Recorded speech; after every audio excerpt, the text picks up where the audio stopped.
What up? Decided that I was gonna change things up a little bit. In inspiration from my boy Jay Shaw, I will be bringing the cooking content from Good Yi Eats on Instagram onto the YouTube channel, The Yi Experience. For my first video, Jay Shaw was telling me, he was like, yo, you gotta make a cooking video about fried rice. So we're gonna make fried rice today. One of the beauty things about fried rice is that it literally doesn't matter at all, like what you put into it. Literally just throwing things into the pan and like frying it all together, right? The most important thing I will say though is you gotta have obviously rice, but specifically you need like a couple days old or at least a day old rice that's been sitting in the fridge because it needs to be kind of like dry. The science behind fried rice is you want the outside of the rice to be nice and crispy and the inside of the rice, each specific kernel, to be like kind of soft, like rice texture. But in order to do that, you can't have fresh rice because fresh rice is like kind of mushy, right? So when you make it in the pan, it kind of just like disintegrates or the water comes out and then it kind of gets this sort of like mush texture.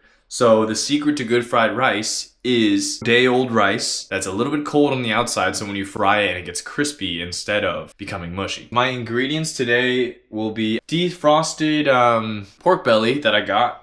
And then I have this leftover Chinese sausage. So this is like kind of like, I want to say it's kind of like bacon in a way, but I'm going to cut these two things up. I'm going to add in some frozen veggies and I'm going to show you guys how to make some fire fried rice. So the secret to good fried rice, like I was saying before, is you really gotta get the rice prepared correctly. So what does that mean, right? Well, we have the day old rice. It's been sitting in the fridge, but not every kernel is like as cold and crispy as it could be, at least for preparing for frying it. So what I like to do is I like to sort of break up the rice a bit, you know, try to separate it out, because I think something that happens a lot when it's sitting in the fridge is the rice kind of molds together into this like solid. So each individual kernel itself may not be like cold on the outside, and so even when I'm feeling it around now, like some of the kernels are sticking to my hands, as you can see. But you want these sort of grains, you want to break up the grains a bit so that it's nice and like individual slices or individual pieces. And then once the individual pieces are good, I just toss this in the fridge for a little while just to cool off the outside. And you know, if you don't have like day old rice or whatever, you can still do it with fresh rice. I will say you still want to use the same strategy of putting it in the fridge. Next thing, prep the meat.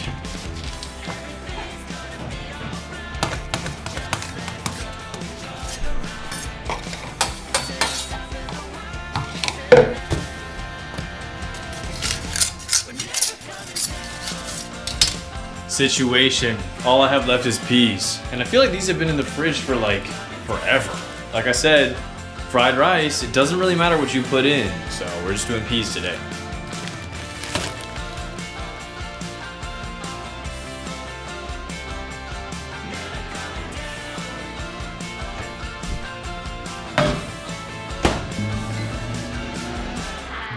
Been recently on a bulk, or I've been trying to like eat more in general, right? So gonna also add some eggs in here, even though I already got a bunch of protein. So I got 2 eggs left in this bundle, so I'm gonna add these in, and then I'm gonna start frying the shit.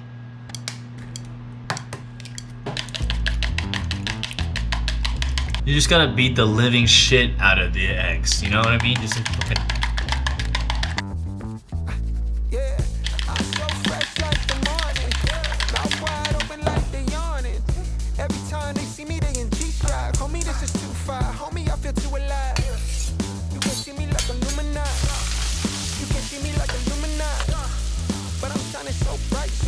Don't come and try to test some of this light now. Give me a beat and I control it like a maestro. Ladies on a mission, they be trying to get me wiped up. Shawty, wait a minute, can't tell if I like ya. Gotta make sure you know how to shake it like a Now you might be wondering, why meat first? Well, maybe you're not wondering that, but I'm gonna tell you anyways. You wanna get those like meat juices and all that like extra fat from the meat. You wanna use that as part of the dish. So it gives a lot of flavor to the eggs. And the eggs are a great sort of binder, but they also absorb a lot of flavor. So we have this good yummy oil. And obviously I'm not going for healthiness here, but using that oil from the pork belly and adding that to the eggs just adds an extra layer of like sort of savory, meaty texture that is just makes the dish so much better. And you don't have to use more oil. It's resourceful and really yummy. Hello.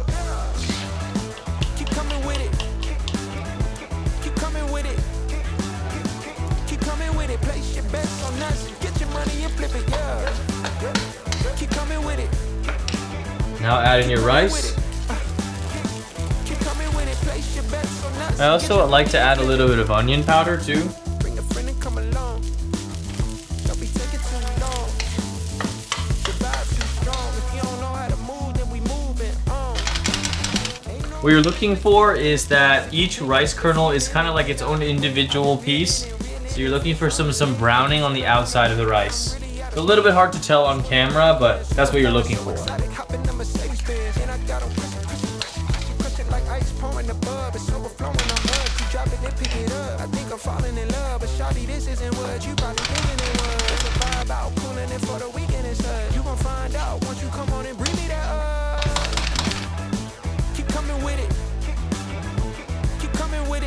Hopefully that's a good look at it. I honestly don't think you can really see it, but there's some browning on the rice there. Cheers!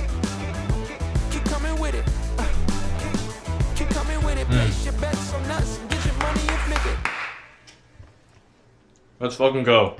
Delicious fried rice. It's so easy. And even while recording this video, literally only took me 20 minutes to make. So, easy peasy lemon squeezy. All you gotta do is get the rice right. Rice in the fridge, meat first, eggs, rice, toss it all together, fry that shit nice. Boom. Easy peasy lemon squeezy. Never ever forget. I'll probably make fried rice again at some point on this channel.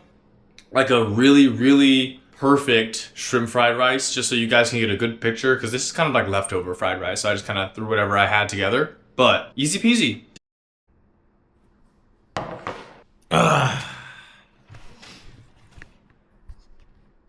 Cheers. A delicious bowl of fried rice. Even Squid wants to get in on the action. But yeah. Sir. Hope you guys enjoyed this segment of fried rice, of cooking with me. Thought I would switch things up a little bit, show you guys a little bit of my cooking.